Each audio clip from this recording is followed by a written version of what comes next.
Witajcie kochani na kanale Tom Guide Krakau. Dzisiaj się dowiecie, kto strzelił pierwszego gola w międzynarodowym meczu, jak również jaki jest najwyższy wieżowiec Unii Europejskiej i jeszcze parę jak zwykle innych czekoladowych ciekawostek w czekoladowym parku. Także zaskoczenie tym razem, jesteśmy 300 km na północ od Krakowa, Warszawa i już startujemy, także przygotujcie się, bo będzie wszystko w ruchu. Do zobaczenia, lecimy. A więc wyszedłem na dwór i idę mostem księcia Józefa Poniatowskiego w kierunku Pragi. Za mną lewobrzeżna Warszawa z alejami jerozolimskimi, 10 km długie. Wszędzie w Warszawie trzeba bardzo dużo chodzić, nie to co w Krakowie. I idziemy w kierunku Parku Skaryszewskiego, zwanym Skarywszczakiem. Właśnie tu taki rusycyzm jest też w warszawskich gwarze. I tuż pode mną Wisła, ponad już 500 kilometr Wisły żeglownej. Kry lodu jeszcze spływają, grozi zator poniżej Warszawy. I piękna, słoneczna pogoda. Dzisiaj jest wręcz wiosennie, już czuć temperaturę plus 10 stopni. I za mną Stadion Narodowy, o którym też jeszcze powiem. Tu oto pokazuje najwyższy wieżowiec w Unii Europejskiej, 310 metrów. Tutaj Pałac Kultury, czyli przewyższa go. Ma być tam taras widokowy 2 razy wyżej położony niż na Pałacu Kultury. Warszawa jest jednym z najwyższych miast Europy. Ponad 50 budynków przewyższa wysokość 65 metrów. Więc po Frankfurcie nad Menem, Moskwie, Paryżu, Londynie najwyższe miasto Unii Europejskiej. Czyli najwyższy do tej pory Pekin, czyli Pałac Kultury i Nauki, dar Stalina, został już przewyższony. Możecie oglądnąć mój vlog przedsylwestrowy, zajawka pojawia się w prawym górnym rogu, trzeba kliknąć Warsaw, Poland. Tam opisuję Pałac Kultury i coś więcej o tej lewobrzeżnej Warszawie. Dziś udajemy się na dawną wyspę, tworzącą razem z Saską Kępą wyspę Skaryszew i tutaj będzie moc czekoladowych ciekawostek, jak zapowiedziałem, ale najpierw będą emocje piłkarskie, ponieważ dowiecie się, kto pierwszy w historii polskiej piłki nożnej strzelił gola na międzynarodowym meczu.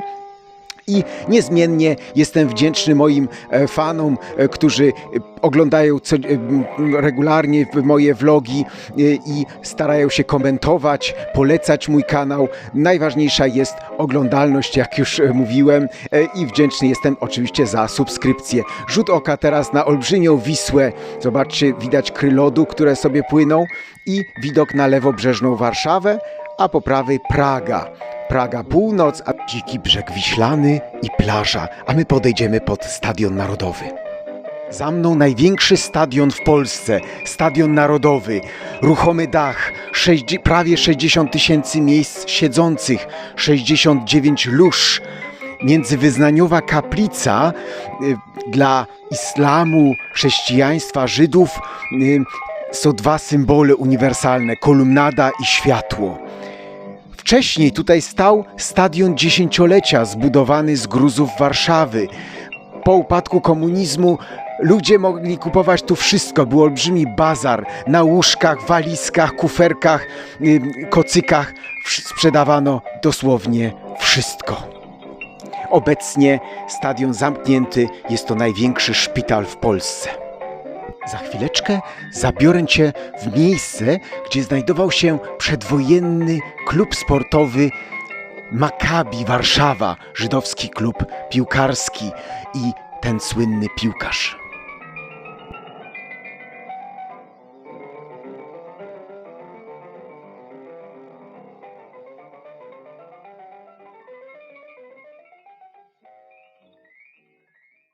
Kto strzelił pierwszego gola w historii polskiej piłki nożnej?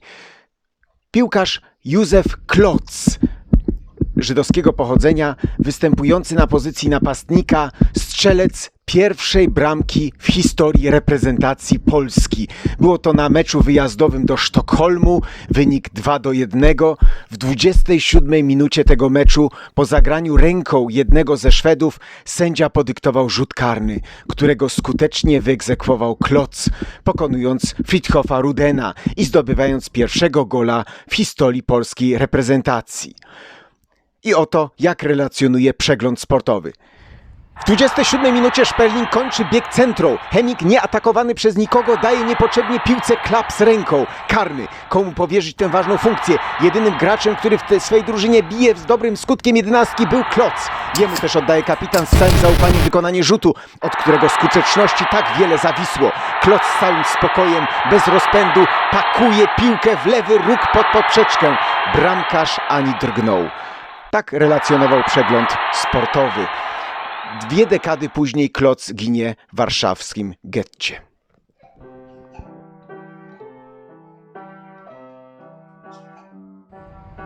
Tu proszę Państwa od tej strony Wisły, tu jest most Poniatowskiego, tu jest rzeźba Paderewskiego, Mandelhausa i w zapachu czekolady zmierzamy w kierunku fabryki czekolady Wedel. Tutaj jezioro Kamionkowskie, starorzecze Wisły. Czy wyobraźcie sobie, że jesteśmy na dawnej Wyspie Wiślanej, a to jezioro Kamionkowskie to tylko dawne starorzecze Wisły, starej Wisły.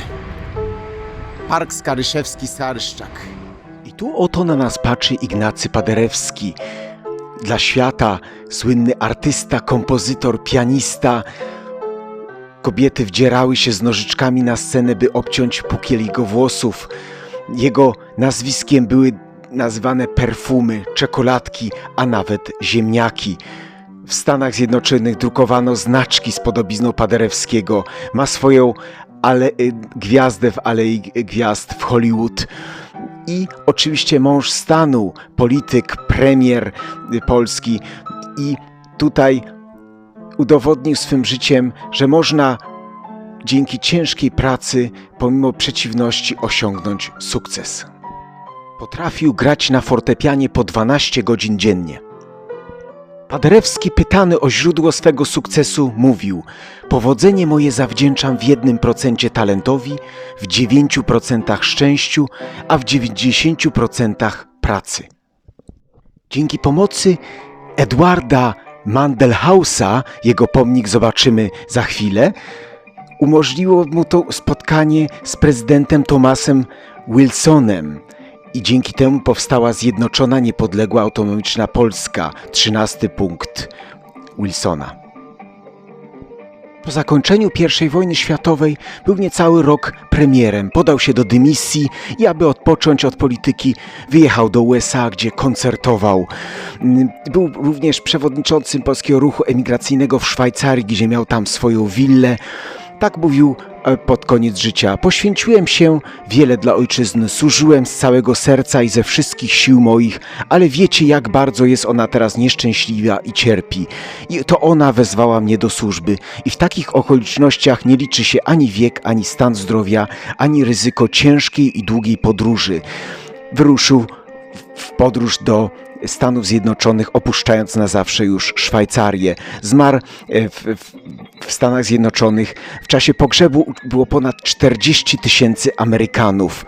Jego prochy zostały sprowadzone do Polski, spoczywają w archikatedrze świętego Jana w Warszawie. A teraz zapraszam na przechadzkę po parku.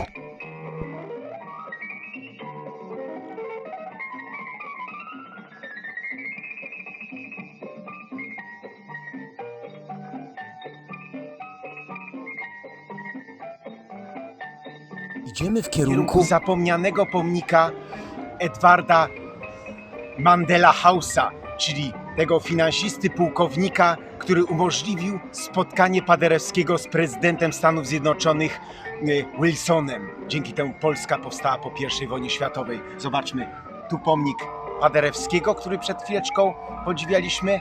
Idziemy sobie w głąb Skaryszczaka i skręcamy w lewo pod zapomniany pomnik. Nawet mieszkańcy Pragi nie wiedzą, kto tam stoi. Chodźcie ze mną.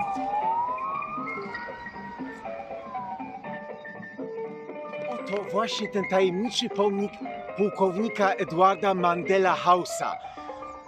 Ignacy Paderewski, spacerując w Stanach Zjednoczonych, zobaczył w prasie, że jest to pułkownik blisko samego prezydenta Stanów Zjednoczonych Wilsona i postanowił zdobyć przyjaźń jego. I tak oto pułkownik właśnie stał się przyjacielem Paderewskiego i wspomniał Wilsonowi o Polsce, o takim kraju, który stracił niepodległość na ponad 100 lat. I 13 punkt listy właśnie Wilsona: Polska powstała po I wojnie światowej. To dzięki właśnie też oczywiście kooperacji Ignacy Paderewski i Mandel House. Jak myślicie, na pewno w czasie II wojny światowej cała Warszawa zbombardowana. Park tutaj tylko kikuty drzew sterczały, leje były wielkości domów, w których można było wpaść. Ten pomnik nie został zniszczony w czasie II wojny światowej. Dopiero 6 lat po wojnie, w 1951 roku, po prostu rozebrano go. No, niewygodny politycznie. Dopiero po okrągłym stole w czasach Lecha Wałęsy tutaj pomnik jest ponownie fundowany przez Polonię, Polaków w Stanach Zjednoczonych i na nowo, ale można obok niego przejść obojętnie. Tak jak mówiłem, mało warszawiaków nawet ma pojęcie, kim był Mandel House, jak wielką rolę odegrał na politycznej scenie i powstaniu Polski po I wojnie światowej. Tak, idziemy dalej. Zapach czekolady wszędzie wokół, ciężko w nozdrzach wytrzymać. To jest właśnie czekoladowy park Skaryszewski. Idziemy. Skaryszczak jest drugim co do wielkości parkiem w Warszawie.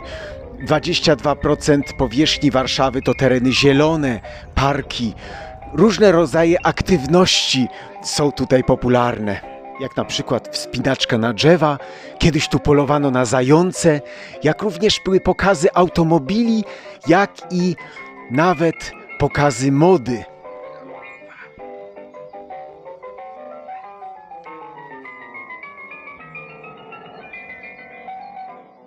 Wspaniałe miejsce do joggingu, miejsce piknikowe. Smacznego.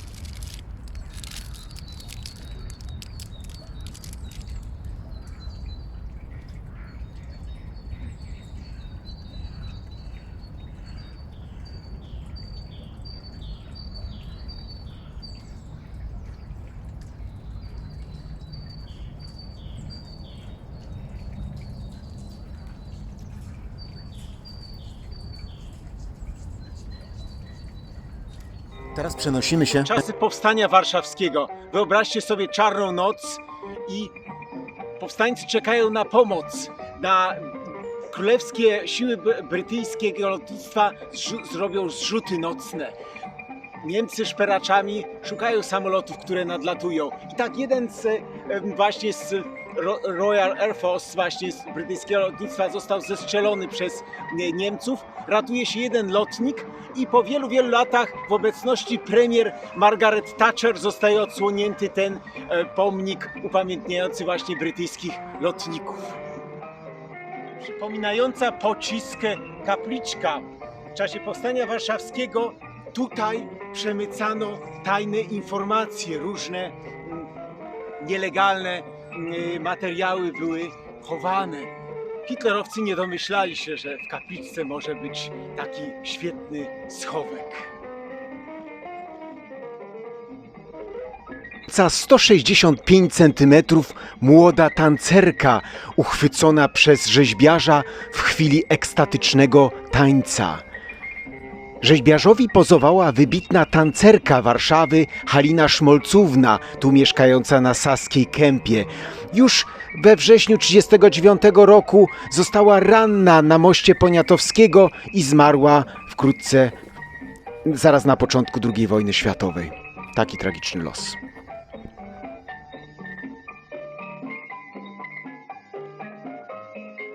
A tu rzeźba Henryka Kuny, młoda kobieta z uniesionymi rękami. Rzeźba Rytm.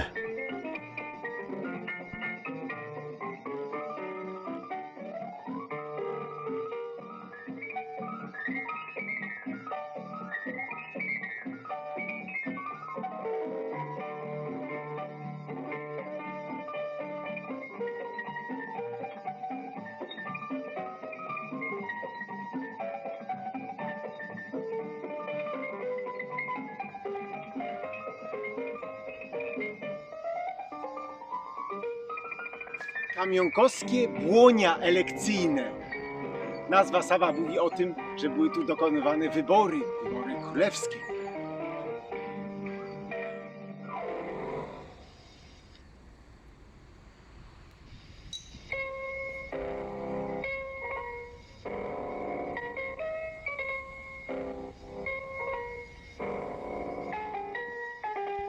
Jesteśmy na dawnym ramieniu Starej Wisły. Obecnie staw Kamionkowski. Widzimy, wędkarz wierci dziury pod łowisko. Jest wciąż potężna, gruba warstwa lodu.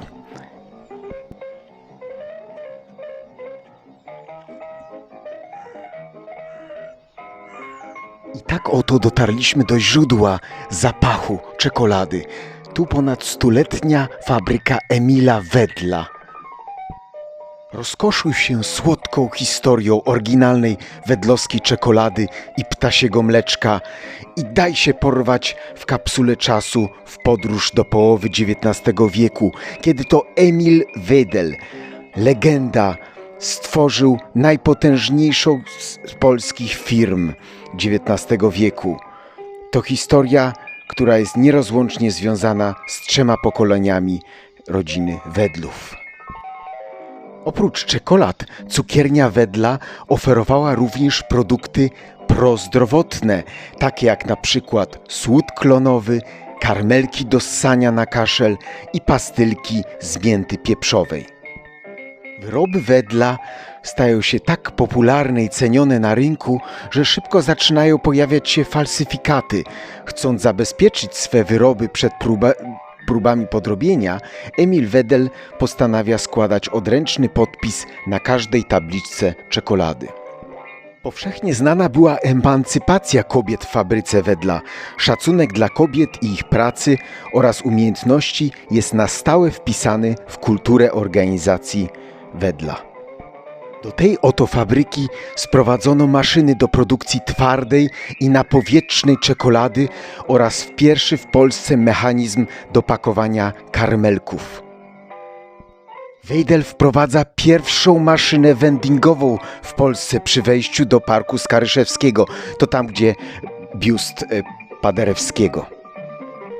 Czekolada Wedla to idealne połączenie wzmacniającego mózg cukru i odżywczego kakao. Wedel po podróży do Francji zainspirował się tamtejszymi pralinkami i tutaj rozpoczyna produkcję mlecznych pianek oblanych oryginalną wedlowską czekoladą. Ptasie mleczko jest innowacyjnym wyrobem o zaskakującym smaku, który szybko stał się wielkim hitem. Po zakończeniu II wojny światowej Wedel pracuje w fabryce jako doradca, ale już po kilku miesiącach zostaje wyrzucony i wkrótce umiera. Obecnie Wedel jest częścią japońskiej grupy Lotte. Gdzie odkrywam dla Was Warszawę. Mieliśmy i czekoladową podróż w kierunku Wedla, jak również odkrycie pierwszego gola w historii międzynarodowej piłki nożnej. Ciągle coś nowego, intrygującego. Piszcie oczywiście, jeśli macie sugestie swoich tematów, które mogę rozkręcać. Także na to czekam. Zawsze pytanie, każdy komentarz jest doceniany. Nie zapominajcie o poleceniach mojego kanału, jak również i subskrypcjach, które są niezwykle istotne i oglądaniu oczywiście dzięki oglądaniu do końca. To jest niezwykle istotne. Dzięki wielkie i trzymajcie się do następnego razu. Cześć!